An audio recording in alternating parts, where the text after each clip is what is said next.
Why everything starts out as fire, and out of one dusty cloud becomes a big bowl and never breaks. The bowl was bigger, but shredded itself a couple of times and became smaller and stronger. From the precipice of diving into that bowl and gnawing at the inside and destroying yourself, to be parted by ideas of having clues inside explosions or other clues that should be the same. There are pretty much not the same as the first one or the biggest ones, but it can be that some of the places are the same or you travel to by dying. By dying in one place, you can travel to another place, another world, or another heaven, or whatever. In the conundrum that is called why violence and the perception of happiness within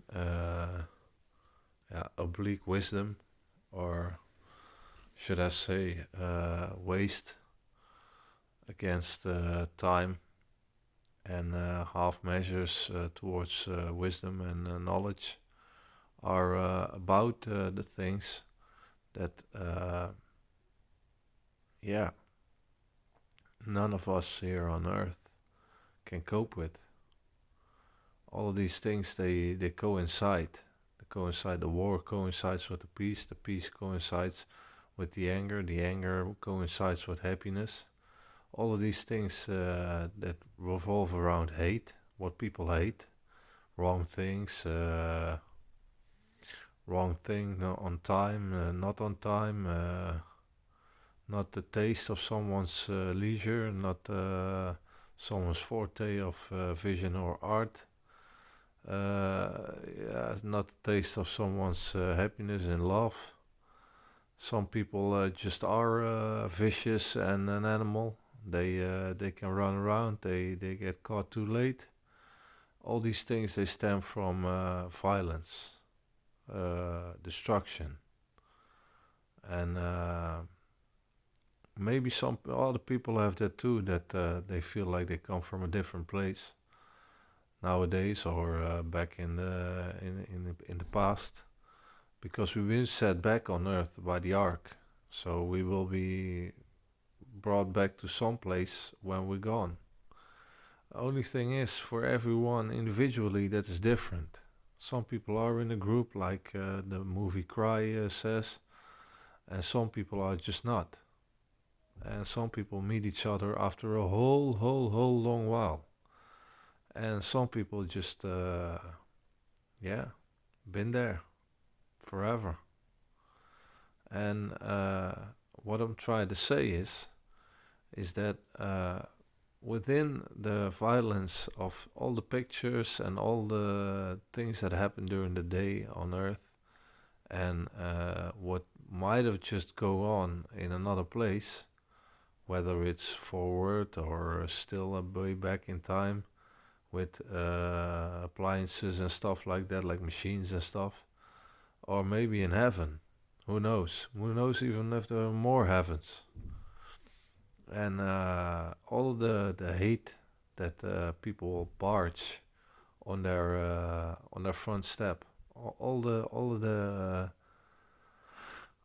know-how that people have, how to avoid other people, how to avoid good things, how to avoid a specific part of viewing in life, how to evolve, to evolve from being stagnant in opinion and action, in other words, being stardom, or in other words, an undying star, and just gnawing and gnawing and gnawing at the end. That is not how happiness works, gnawing at the end, or in other words, breaking the point, every single point that it is. What I'm trying to say is, sorry, I'm lighting a cigarette, equivalent to what I was saying is I'm not the one to bring you into the smoke. I'm not the one to get you out of the smoke. Neither are you the one who should be afraid of an old time who's been gone up in smoke, who maybe we seen or hearing we are, but being there is no. And being here is while we are here, with all this violence and all these repeatings of violence during the thousands and thousands of years of evolved machinery and agricultural people. The the worst part is that there's so much loss. There's so much loss around a place where a lot of happiness can be found in luck by wisdom sight that keeps on revolving around a place that is clean in nature. Clean and not empty, but clean. Movement for always when you want it. A place where everything is within wishes, cleanliness, happiness, all sorts of things, and all the things in these heavens. Maybe there are others by other people in other corners of the universe. Who knows? The universe is big. Uh, all these heavens are made out of water, air, uh, ground, bed, so textile. All these things we have in the other life. And what they had before us, when they receive us, they will give us back if we are okay. If we are not okay, or not okay by ourselves, we might just get another entry, but not by violence. By violence, you solve nothing. By violence, you don't enter heaven, you don't destroy heaven, you only make heaven stronger. That's why heaven is so big instead of the universe. So instead of the universe and the heavens within, there's a heaven and a heaven and a heaven again. So, yeah, if you see me or yourself as a dancer around these things on these graffitis, you would see yourself as dancing in a fire.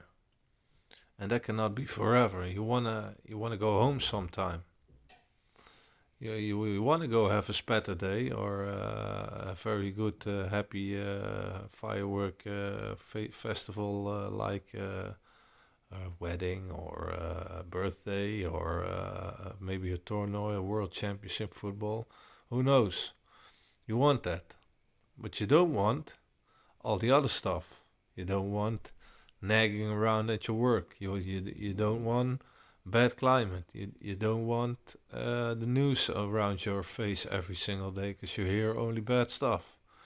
And you cannot by yourself change the world. However, if we do change the world, we do that by talking. Talking about a lot of things and not only about football. Then we talk about more things, how you feel, how you think the future is going to be after your football match, after you have finished your homework, after you have made sex with your wife. That's how we talk. How we talk with the mind towards the future of big things are happening in the stars and how we gonna go further, how we gonna enter the gates, how we gonna keep ourselves together, how we gonna keep the rest on the street, how we gonna keep the streets clean, how we and how other people who may be at home or at work or in the hospital or at the bureau or bureau or a desk or maybe in government think about that is not the last day Earth will exist. Otherwise, we would have been demised by 2015. Big winds and all of that have changed, like this fireball dancing. Then again, if that mushroom starts again, however that is, then we are a big peanut. Do we want to burn all the heavens so that there's only burning? I don't know.